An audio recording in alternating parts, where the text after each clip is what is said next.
নারী যাকে বলে, সে যেই হোক যেমনই হোক সে আমার স্বামী। আমার জীবনে এই একটা মানুষ ছাড়া কাউকে নিয়ে আমার বিন্দু পরিমাণ মাথা ব্যথা নেই থাকাটা দরকার ও মনে করি না আমি।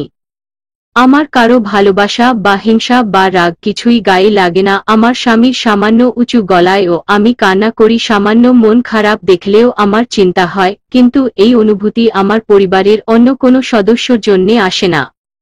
এতে আমি অন্যায় কিছু মনে করি না আমার কবুল বলার পর থেকে সেই আমার দুনিয়া সে ব্যতীত কারো পরোয়া করার সময় আমার নেই। আমার স্বামীকে ঘিরেই আমার সবকিছু এতে আমি কাউকে কৈফিয়ত দেওয়ার প্রয়োজন মনে করি না। আমি আমাদের সম্পর্কের ভিতর যাই হোক অন্য কারো হস্তক্ষেপ একদমই পছন্দ করি না।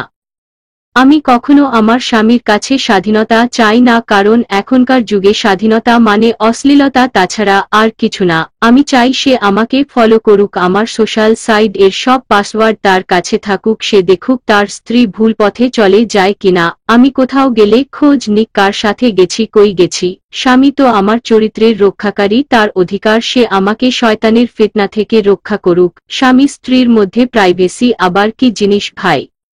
আমারে বলুক মানুষ আমি স্বামীরে ছাড়া কিছুই বুঝি না। আমার বোঝার দরকারও নাই।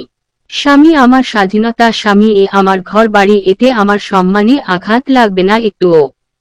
আমার ইন্ডিপেন্ডেন্ট নারী হওয়ার কোন শখ নাই স্বামীর যথেষ্ট সামর্থ্য থাকলে আমার দরকার নাই সম্মান বাড়াইতে ইন্ডিপেন্ডেন্ট হওয়া। আমার স্বামীর যা সব আমার সর্বপ্রথম হক আমার তার সবকিছুর উপর তাহলে আমার স্বামীর উপর নির্ভর করতে আমার সম্মানে কেন লাগবে?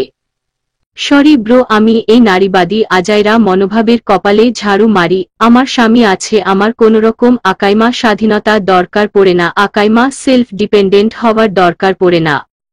অনেকে বলবেন লাভ ম্যারেজ হইছে এজন্যই তো কথা। ভাই আমার যদি সজ্ঞানে আমার শত্রুর সাথেও বিয়া হইতো তাইলেও এই একই বলতাম স্বামীর উপরে দুনিয়ায় কিছু নাই।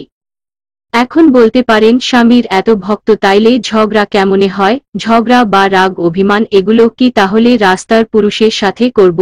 সেটা করা যায় না নিজের স্বামী ছাড়া অন্য কারো সাথে। আমার স্বামী আমার স্বাধীনতা আমার অভিমান আবার আমারই ভালোবাসা। প্রতিটি মেয়ে যদি এইভাবে ভাবতো তাহলে আমাদের সমাজে কোন পরকীয়া থাকতো না, সংসারে কোন ঝগড়া ঝামেলা এগুলো কিছুই থাকতো না। তাহলে তাদের সংসার হতো সুখের এবং আনন্দের। আল্লাহ যেন প্রতিটি মেয়ের মনে এরকম চিন্তা ভাবনা দিয়ে দেন।